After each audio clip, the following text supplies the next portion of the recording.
Here's our leaders, the folks who are going to make this a better planet. Recently, all of us went through two potential hurricanes that came by very close. In 2015, though, we had 3 Category 5 hurricanes just south of the Hawaiian Islands. First ever recorded in the history of the recording of weather in the Pacific. We've had huge rain events. Almost 50 inches of rain down in Honolulu. A couple months ago, the most ever in recorded history of rainfall. The climate is changing, and it's changing rapidly. And I felt hopeless, I have to say, after the second one, and I went with Josh Danbro up to San Francisco for Jerry Brown's Climate Action Summit. And got up there very tired, because stayed up for a couple nights, flew all night, got there, and no sooner got there than they're worried about the reservoir in New Wanda, the dam topping. I shouldn't have left. I thought I should have stayed here, because what if something bad happened? Well, the good news, it didn't happen. But when I sat in this room and listened to people talk, and I saw the different groups of people, from government leaders at an international level, from the United Nations, or environmental ministers from countries, or NGOs, the top NGO people coming to talk, or banks, or just so many different groups of people, I started to feel better. I thought there is hope. I saw so many groups from around the world saying we do care about our future of our planet. And we are going to do something to try to keep us from warming as quickly, so that our children and grandchildren have a future like we had. And I came home and I said, I think we can do this. I told Josh, it's not hopeless. You're not, doing something where it's going to continue to get better, worse and worse and worse. And you're part of that. You're part of that. For me, I never really thought about it that way. I like rooftop solar, and I'm a kid of the 60s, and trying to respect the planet, and what you were doing was great in terms of energy conservation. But I didn't look at it as a saving the planet kind of thing. This blue planet, and making sure that we all live in a resilient way. And so I come home, and I'm passionate.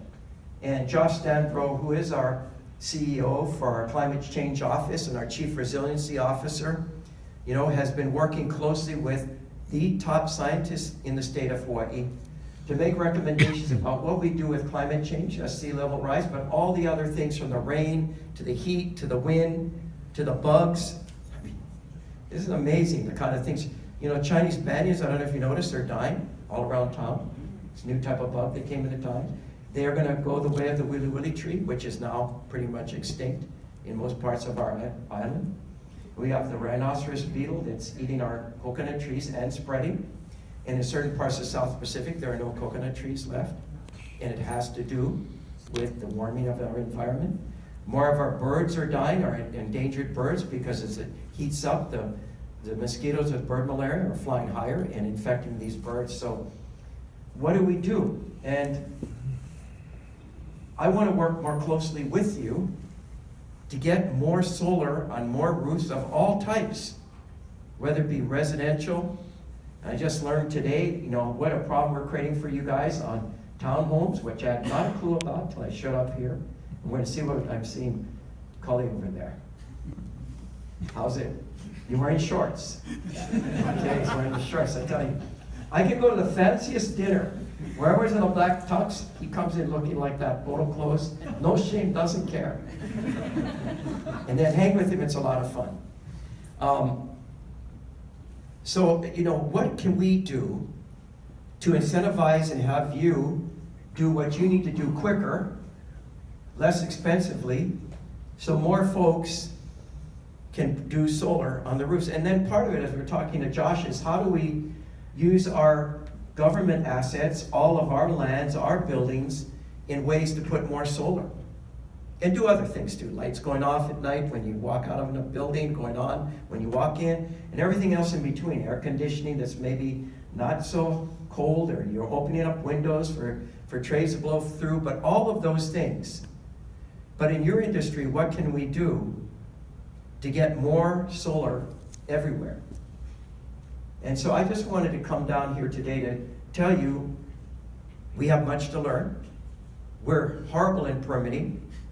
You know, there's no defense to it, no excuse to it. I'm not going to give you any. And it's something that I struggle with almost every day in terms of people complaining to me, and then I go shake loose their permit, including solar permits from time to time.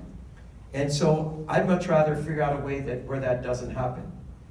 So I wanted to thank you. I'm just, you know, I'm preaching to the choir. You know, when I talk, they prepare different comments here. I did want to say, just generally speaking, you know, we have issued this mayor's directive that says in everything the city does, and that's where we're going to use it now in permitting for you, you got to think about climate change. So when you are mandating that a building be built to a certain height, you got to worry about podium height too, because you may have the seas rising.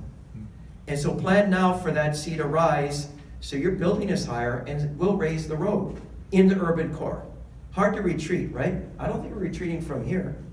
But we could have water here someday in high tides. We'd have to learn to live with that water, and maybe you'd have the more important things on the second floor. But saying downtown Honolulu is going to go Mauka, or the airport's going to go Mauka, or the harbor is going to go Mauka, or Waikiki is crazy. But the South Shore, North Shore, you could see retreat, and saving the beach by letting it erode. So, but these directives will be dealing with these issues. No seawalls on the North Shore. Sorry, folks, if you have a home that's eroding on the North Shore. But maybe hardening on the South Shore and replenishing of beaches in areas like Waikiki, because it's just such an important economic growth engine. But we've also made the commitment that by 2045 we'd be a carbon neutral state. You're a part of that, a big part of that. We've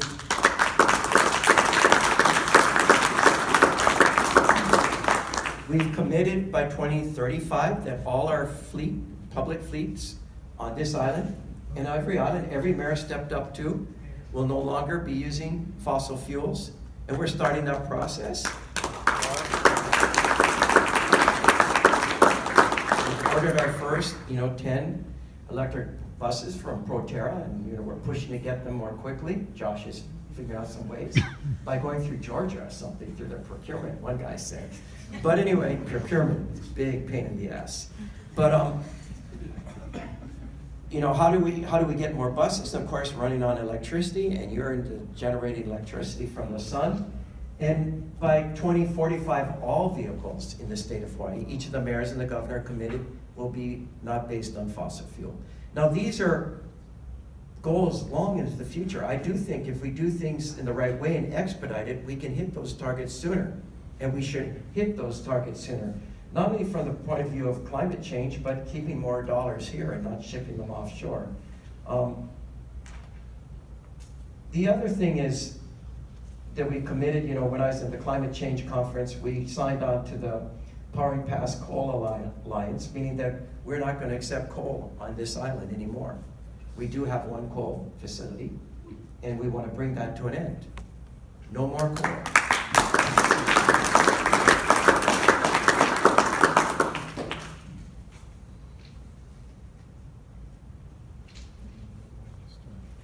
The other thing is, I don't know how you guys feel about our utility company, but I have to say they are sometimes as bad, if not worse than us, in terms of bureaucracy.